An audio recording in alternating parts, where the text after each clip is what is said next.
नमस्कार, स्वागत आहे तुमचे अश्विनीज किचन मराठीमध्ये। आज आपल्या किचनमध्ये मी तुम्हाला असे एक सिक्रेट देणार आहे ज्यामुळे तुमची इडली दिसायला पांढरी शुपट, आतून जाळीदार, सॉफ्ट आणि स्पंची अशी बनवून तयार होईल। तोंडामध्ये टाकताच तुम्हाला ते नक्कीच आवडेल। मग पीठ फर्मेट कसं करायचं याच्यापासून मी तुम्हाला फुल डिटेल्स देणार आहे। त्यासाठी तुम्हाला व्हिडिओ पूर्ण नक्कीच पाहावा लागेल। चला तर मग रेसिपीला सुरू करूया।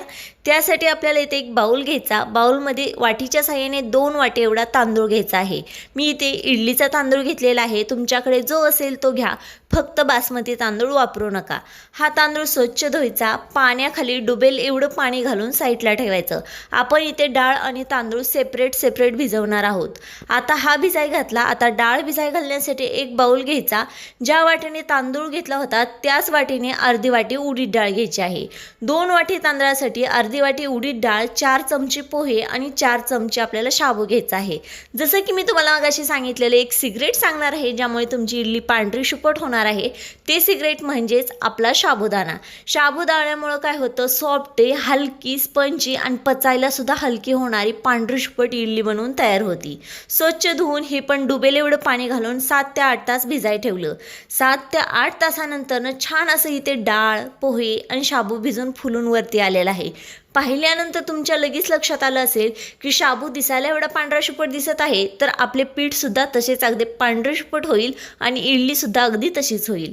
आता याच्यामधले आपल्याला थोडं मिक्सरच्या भांड्यात घालायचं आहे आणि याच्यामधलंच थोडं पाणी वापरून छान अशी त्याची पेस्ट मिक्सरला फिरवून घ्यायची आहे। अगदी मी तुम्हाला इथे दाखवली तशी। आता आपल्याला इथे पीठ फर्मेट व्हायला ठेवण्यासाठी एक मोठं असं पातेलं घ्यायचं आहे आणि त्याच्यामध्ये सुरुवातीला डाळ, पोहे आणि शाबूचे जे मिश्रण होते ना, ते छान असं आपण मिक्सरला फिरवून सुरुवातीला ते काढून घ्यायचं आहे आणि सगळ्यात शेवटी आपण तांदूळ करणार आहोत। आता त्याच भांड्यामध्ये आपल्याला तांदूळ सुद्धा फिरवून घ्यायचे आहे। तर तांदूळ घेताना सुद्धा अगदी आपण त्याच पाण्याचा वापर थोडा करणार आहोत, दुसरं पाणी अजिबात वापरणार नाही।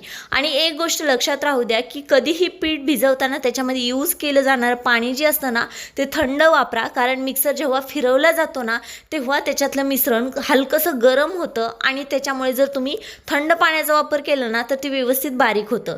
सगळं व्यवस्थित बारीक झाल्यानंतर काय करायचं, हाताची अशी 4 बोटं घ्यायची आणि एकसारखं छान असं पीठ ही करत राहायचं, हलवत गोल आकारामध्ये, सर्कलमध्ये। यामुळे काय होतं ना, त्याच्यामध्ये हवा वगैरे काय असते ना ती बाहेर पडते आणि पीठ छान असं फुललं जातं आणि त्यामुळे ते व्यवस्थित तिथं ते फुलून वरती येतं आणि छान असं फर्मेट होतं। आता व्यवस्थित आपल्याला झाकण ठेवून गरम जागेला ठेवायचं आहे। दुसऱ्या दिवशी सकाळी झाकण काढून तुम्ही पाहू शकता पीठ किती छान असं फर्मेट झालेलं आहे, एकदम छान असं फुलून वरती आलेलं आहे। एखादी पळी घेऊन मी तुम्हाला दाखवते की पीठ किती व्यवस्थित आपलं जाळीदार असं फुलून वरती आलेलं आहे। आता पाहू शकताय तुम्ही एवढं छान असं इथं पीठ व्यवस्थित फर्मेट झालेलं आहे, म्हणजेच आपली इडली सुद्धा तशीच एकदम सॉफ्ट तयार होणार आहे। बऱ्याच जणांचे पावसाळ्या दिवसात, थंडीच्या दिवसात फर्मेट होत नाही, तर त्यांच्यासाठी ही टिप्स आहे। तुम्ही त्याच्यामध्ये थोडे पोहे आणि शाबू नक्की घाला, यामुळे जाळी पडते, सॉफ्ट होते आणि खायला आणि पचण्यासाठी सुद्धा हलकी राहते। आता काय करायचं, एक छोटंसं पातेलं घ्यायचं आणि आपल्याला जेवढं पीठ लागेल ना इडलीसाठी अगदी तेवढंच पीठ घ्यायचं। जर तुम्ही सगळ्या पिठामध्ये पाणी थोडंसं किंवा मीठ जर मिक्स केलं तर तुम्ही ते पीठ फ्रीजला स्टोअर करून ठेवू शकत नाहीत, कारण ते पीठ लवकर खराब होतं। त्याच्यामुळे ना जसे लागेल तसंच तुम्ही पिठाचा वापर करून त्याच्यामध्ये थोडंसं तुम्हाला पाणी वापरायचं असेल किंवा तुम्हाला मीठ वापरायचं असेल तर ती पुढे वापरू शकता। पण जर तुम्हाला फ्रीजला स्टोअर करायचं असेल तर त्या पिठामध्ये काहीही वापरू नका। काही न वापरता हवाबंद डब्यात जर तुम्ही फ्रीजला स्टोअर ठेवले ना तर अगदी 3 ते 4 दिवस छान असं ते पीठ व्यवस्थित फ्रीजला राहतं। आता याच्यात थोडंसं मीठ घालायचं आहे आपल्याला आणि अगदी थोडंसं मी पाणी घातलं होतं, ज्यामुळे आपल्याला इडलीला जसं बॅटर हवं ना अगदी तसं बनवून तयार होते। मी याच्यामध्ये सोड्याचा अजिबात वापर केलेला नाही। जर तुम्हाला हवा असेल तर तुम्ही इथे अर्धा चमचा सोड्याचा वापर नक्कीच करू शकता। पण इथे आपलं पीठ व्यवस्थित फुललेलं असल्यामुळं ना, व्यवस्थित फर्मेट झालेलं असल्यामुळं त्याला सोड्याची गरज अजिबात नाही आहे। इडली पात्रामधले हे पॅन घ्यायचे, ह्याला व्यवस्थित आपल्याला तेलाने ग्रेस करायचं आहे। तेलाने व्यवस्थित ग्रेस केलं ना आपली इडली खाली चिटकत नाही। जर आता इथे तेलाऐवजी तुम्ही तुपाचा किंवा बटरचा जर वापर केला ना तर आपल्या इडलीला फ्लेवर खूप छान येतो। आता इथे तुमची चॉईस आहे की तुम्हाला कशाचा वापर करायचा आहे।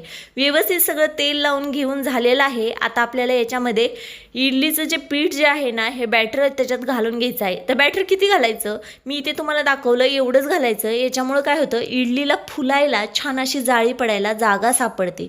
जर तुम्ही जास्त भरलंच गेलं ना तर त्याला काय होतं की त्याला फुलायला आणि जाळी पडण्यासाठी जागा सापडत नाही आणि इडली दबली जाते आणि त्यामुळे ती खायला सुद्धा व्यवस्थित लागत नाही. त्यामुळे थोडं थोडं पीठ घालून घ्या, म्हणजे कसं तिला फुलायला व्यवस्थित जागा सापडेल आणि त्यामुळे छान अशी जाळीदार व्यवस्थित पांढरी शुभ्र अशी फुलून तयार होईल. आता इथं आपलं पाणी सुद्धा चांगलं व्यवस्थित गरम झालेलं आहे. आता आपल्याला इडली पात्रामध्ये ह्याला ठेवायचं आहे. तर मी इथे अगोदरच पाणी गरम करून त्याला उकळी आलेली होती, त्याच्यामध्ये आता ही इडली ठेवून वरनं झाकण लावायचं आहे. अगदी मीडियम गॅसवरती 15 मिनटं छान अशी याची वाफ येऊन द्यायची. 15 मिनटानंतर झाकण काढल्यावर तुम्ही पाहू शकता की छान अशी आपली इडली फुललेली आहे आणि टम अशी फुलून वरती आलेली आहे. आता त्याला साईडला काढून घेऊया, थंड पूर्णपणे होऊ द्या. लगेच काढायला जाचाल तर ती भांड्याला खाली चिटकते, थंड झाल्यानंतर इझिली आणि व्यवस्थित निघते. आता तुम्ही पाहू शकता की एकदम परफेक्ट अशी निघत आहे. आता तुम्ही म्हणसाल की इडलीला पिवळं काय लागलेलं आहे, तर इथे माझा हळदीचा हात लागलेला होता, त्याच्यामुळे तुम्ही त्याला स्किप करा. आणि तुम्ही पाहू शकता जाळीदार सॉफ्ट स्पंची अशी इडली बनवून आपली तयार झालेली आहे, अगदी आपल्याला हवी तशी. अशी जर इडली बनली तर तुम्ही बाहेरची इडली विसरून जाचाल. आता ही इडली कशी झाली मला कमेंट्सद्वारे नक्की सांगा. चला भेटूया पुढच्या व्हिडिओमध्ये.